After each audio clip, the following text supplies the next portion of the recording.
Let's see. What it even tells us. Do you see that? Yeah, it says you're on Facebook. Let's see if it comes up. Good evening, you guys. I'm waiting to see. Do you see it on your? Oh, there we go. We're live. We're live.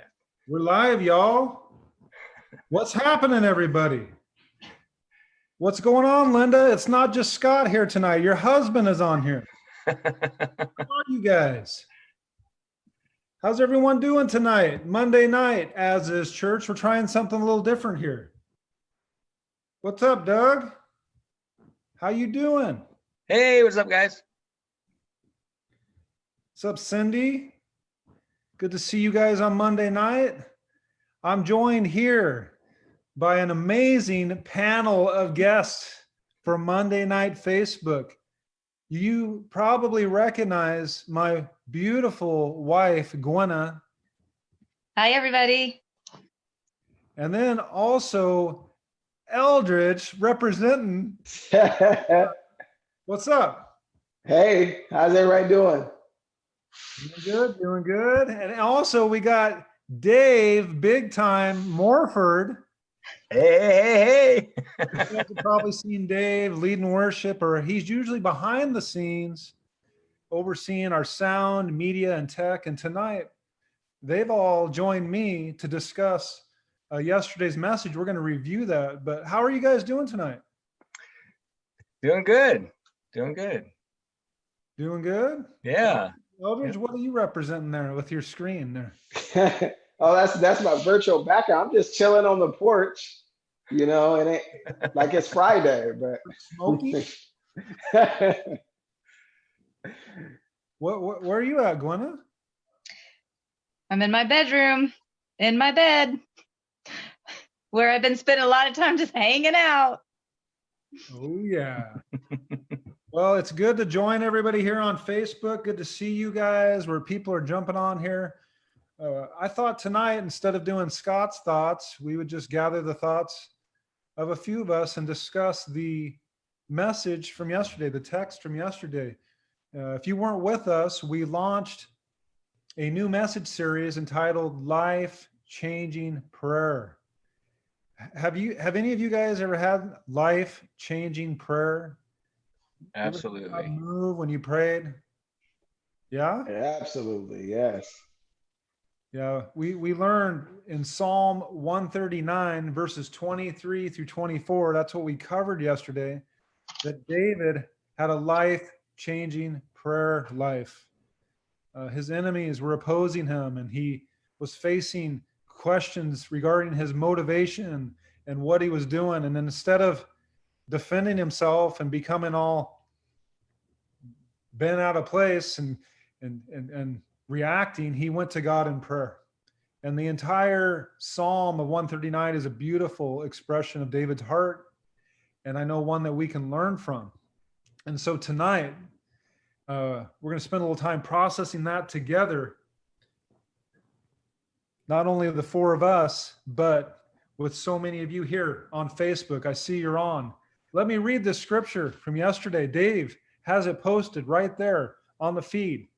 Psalm 139, verse 23 and 24. Search me, O God, and know my heart. Try me and know my anxious thoughts, and see if there be any hurtful way in me, and lead me in the everlasting way. Wow, what a powerful prayer.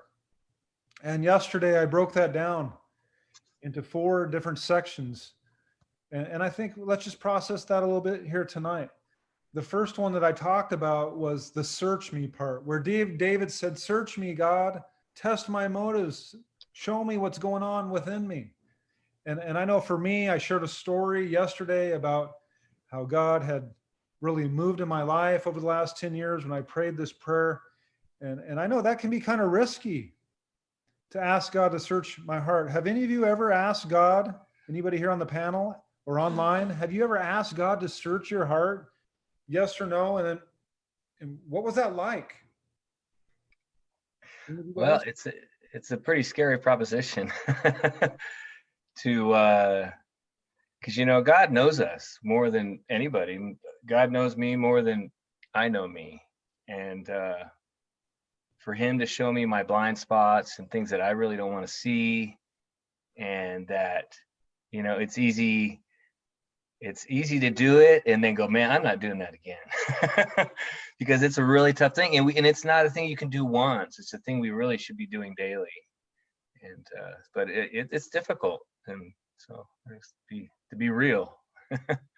What do you think about when David says, either Gwen or Eldridge, when David says, search me, God, and know my heart? Because I know many of us, we say, well, we got a good heart. But oftentimes, and I know scripture declares, without Christ, we're hosed. Like it's shady in there. And Jeremiah, the prophet, said back in Jeremiah 17:9, the human heart is the most deceitful of all things and desperately wicked. Who really knows how bad it is? Have either one of you said, God, search my heart, and it like revealed things that you maybe weren't aware of, or maybe you were aware of and he brought it to light?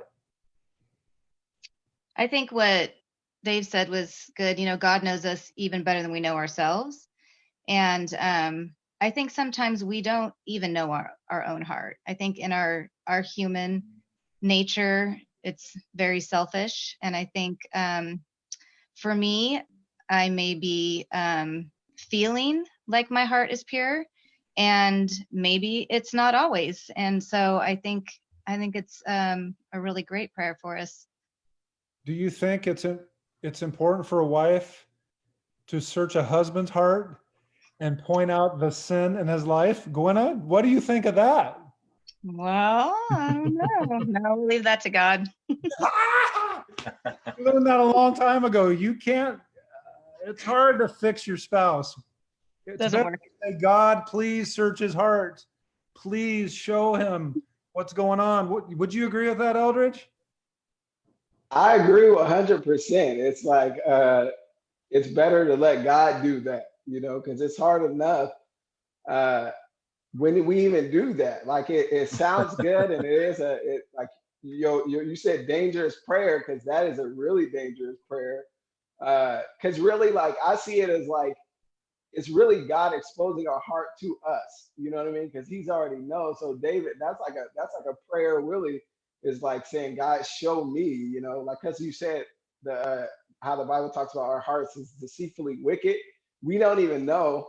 Gwen said that too. Like we don't even really know. So like when God searches, He just like show us like this is what really going on. Like I know recently for me, like I just went through this whole time, and most of y'all at the church know, and it was a lot of that heart searching. And one of the things that God revealed to me, it blew me away, was the fact that I don't desire God as much as I thought I did. Like I'm all about you, God, and stuff, and I just love you. Like the worship songs where it's like, Lord, I give you my heart, and it was like, actually, just let me show you how much you really desire me, and it was like, whoa, I really don't. I actually desire my Netflix show for comfort, my food, my whatever, my addiction more than you, and it just it was sobering. But then it was like a velvet brick. It felt good because it's like, okay, now we can get down to the real. That's right. I like what Diane said on the comments here on Facebook. She says, you can pray for your spouse and maybe slap them upside the head lovingly. Excellent marital advice, Diane. And others, Doug and Rebecca, they've been jumping in on here as well. Kim says, my husband's listening tonight, Doug. You guys got to pay attention. Gwenna, looking good, Gwenna. Anyway, so search me, know my heart. We're liars. We don't always tell the truth. We have blind spots. We need God to search us. And then David prayed, test me and know my anxious thoughts. So not only is David and us like, search us, God, know our hearts, but like test us. Like, what are we so afraid of? What is going on in our lives? And I'd ask any of you here or you guys online, what is it that's keeping you up at night? What are the anxieties and the fears that you're carrying right now? Is there things right now that's just so hard? I mean, given the quarantine and all this stuff, what is really what is really creating that anxiety in your lives? Any of you want to speak to that? I guess unknown for me, especially with this thing, you know, I have a bad habit of watching news and it depends on what news you watch. I mean, one's really scary and one will make you feel better. And I'm kind of on this way where some days, I mean, I was really scared for a little bit, you know, I'll be honest. And, but now I'm not so scared, but you still see people that are dying and you just don't know. You don't know what to believe. So I guess the unknown for me is really my biggest fear right now. That kind of. Gwen and I know she's on here. Same thing, the uncertainty. You know, how are things going to play out financially? Gwen could speak to this. You know, her business was shut down, and also her other job, and the gyms and the church, everything we're involved with. What's it going to look like when we come out of this? And will God provide? You know, will He protect through this whole process? Because we don't know how long it is. Gwenna or Eldridge? I would say, like, for me, the thing that drives a lot of anxiety for me is the lack of control. Like when I you know, it's the unknown, but then it's like the control over circumstances, over other people. That's huge for me. That's something that keeps me up, because even as I'm like, oh, in faith and trying to pray, and then it seems like things ain't moving, the person ain't, their heart ain't changing as fast as I want them to make me more comfortable, or the circumstances ain't changing, and then like the reality sets in that, Eldridge, you're not in control, and that's where a lot of the driving factor. So for me, it's that the reality of, hey, I'm not in control can be a anxiety producing thing for me. That's right. What do you think, Gwenna? I agree. I was going to say the same thing. I think for me, the times I feel the most anxious are the times that I feel like I might not have control. I like to feel like I have control. So those are the times I definitely have to look to God and trust Him that He's ultimately in control, and I don't have to have control, and I can be okay. What's in control, though, is that hair. You look like the lioness back there. I like that. Looking good.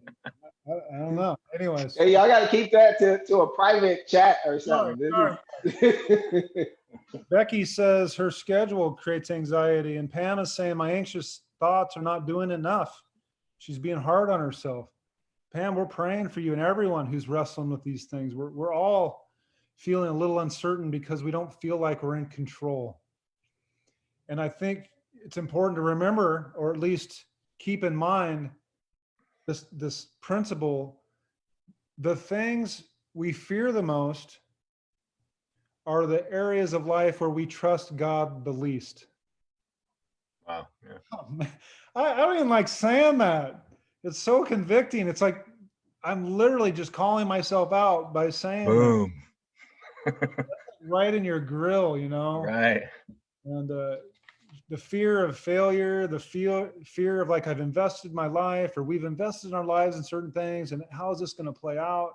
There's so many things. The fear of what's going on with our kids, our parents, our loved ones. Are they going to get sick? Are they going to catch the virus? I mean, there's just so many things, but we can trust God in the process. He goes on, David says in this prayer, he says, search me, God, know my heart, test me and know my anxious thoughts. And then he says, see if there is any offensive way in me. In other words, show me the sin in my heart. Show me the areas of my life, God, that are opposing you, that sin, that exclusion. Show me my blind spots. Have you guys, anyone here on the panel or online, had to wrestle with God revealing to you or showing you the sin in your life and feeling exposed and all that? Any of you had to wrestle with that? Come on. Well, there's that song by Terrell Williams, I think, and the first line of it is it's so unusual it's frightening, and it's called Fully Known, and that song just touches me every time, because it is frightening to be fully known by somebody. I mean, we're not bringing any surprises to him. He already knows. And so the only people that are going to be surprised is us. And to the second part of that verse, when you said about once to see things pop up, that's a scary thing, but you know what? It's a controlling kind of thing. And God's going to test you, and you're like, I'm going to see that weed and I'm popping it out, and I'm going to see that weed and I'm going to pop it out, and I'm looking for these weeds now instead of just having them overcome me. And so, yeah.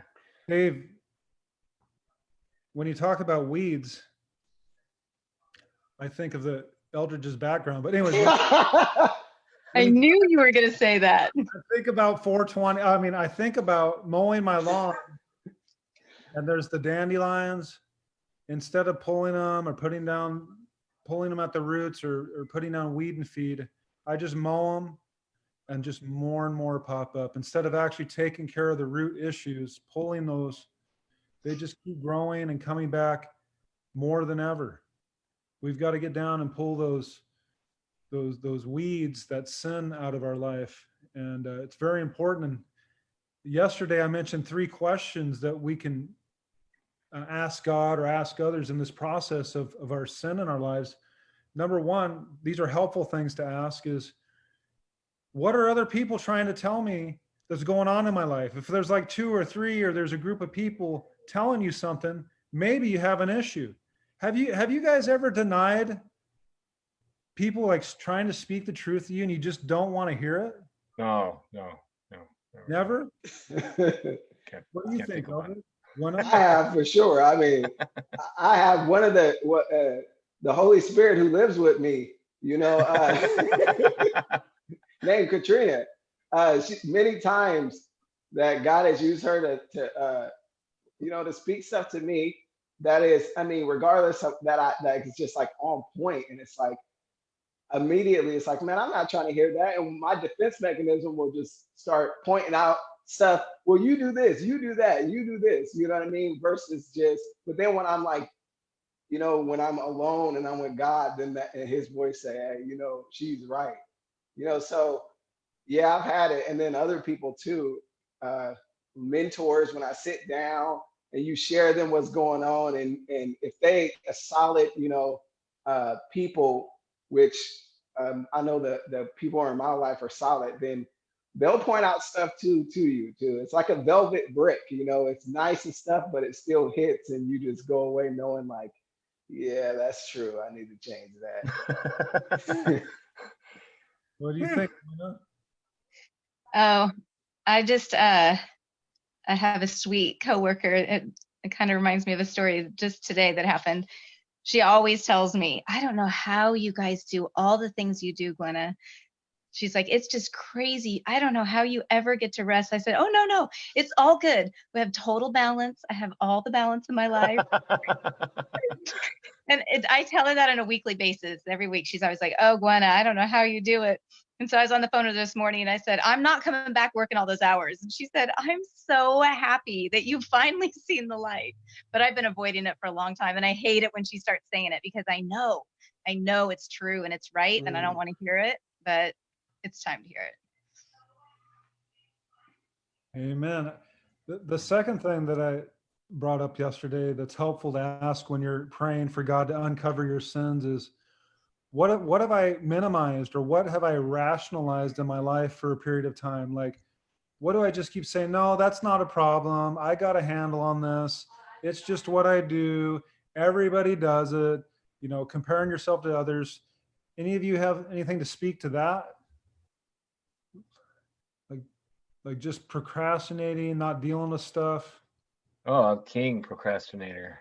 Oh, Chief man. of the procrastinators. It's horrible too, because he always puts you in the bind, and it's like almost an addictive thing. You kind of, after you procrastinate for a while, hey, I could do that. I've done that. I know I could do that. And it's always a nightmare at the end. God saves me more times than I can count. But yeah. I like what Pam wrote on here. She says, that's why I don't call Tara. She don't want to. We'll avoid people. What an awesome point, Pam. We'll avoid the people that God has sent to love us and show us a way out. What an awesome point that is.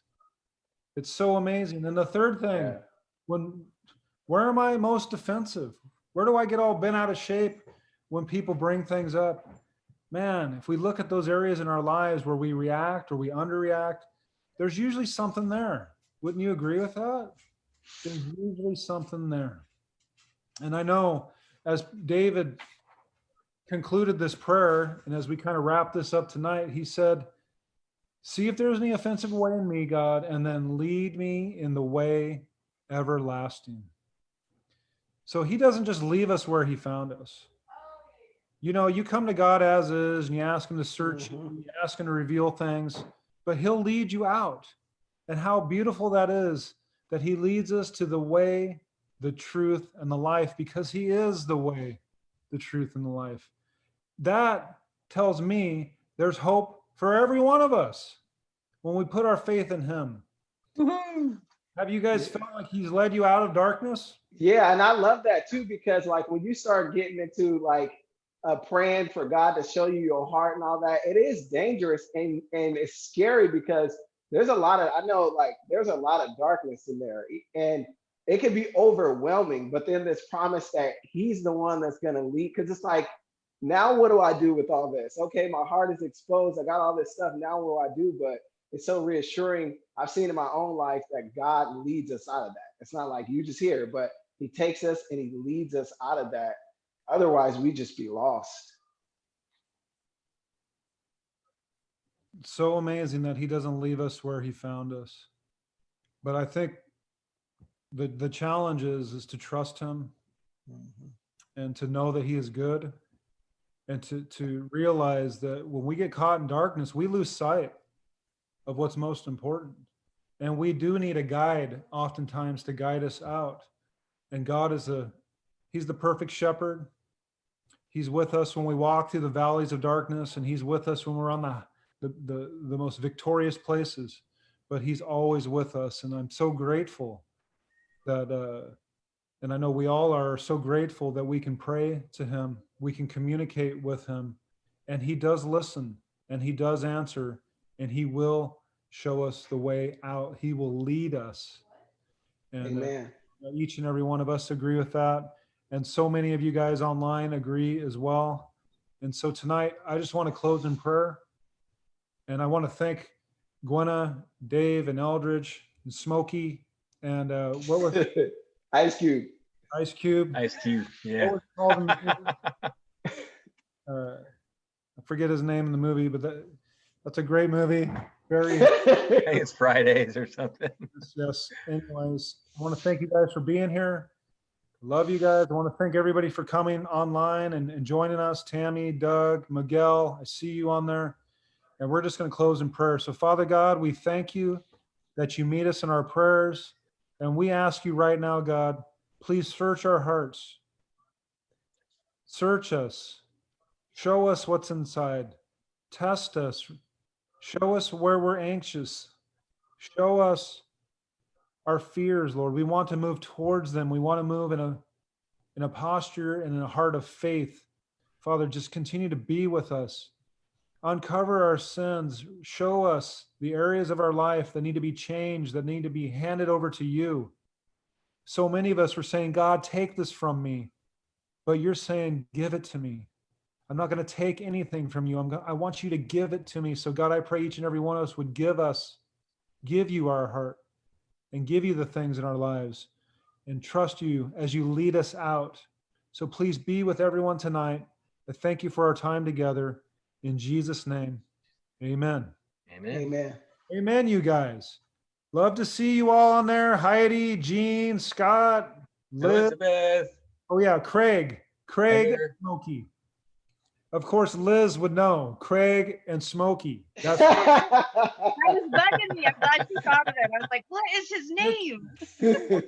to see you guys. We don't promote R-rated movies here. We're just saying we're trusting discernment. And we ask that you search your own hearts for what you put in, because we know that that's what comes out. Anyways, have a wonderful evening from As Is Church. Join us every night at 7 p.m. We have different speakers, different topics. Tomorrow night is Tuesday in the Psalms.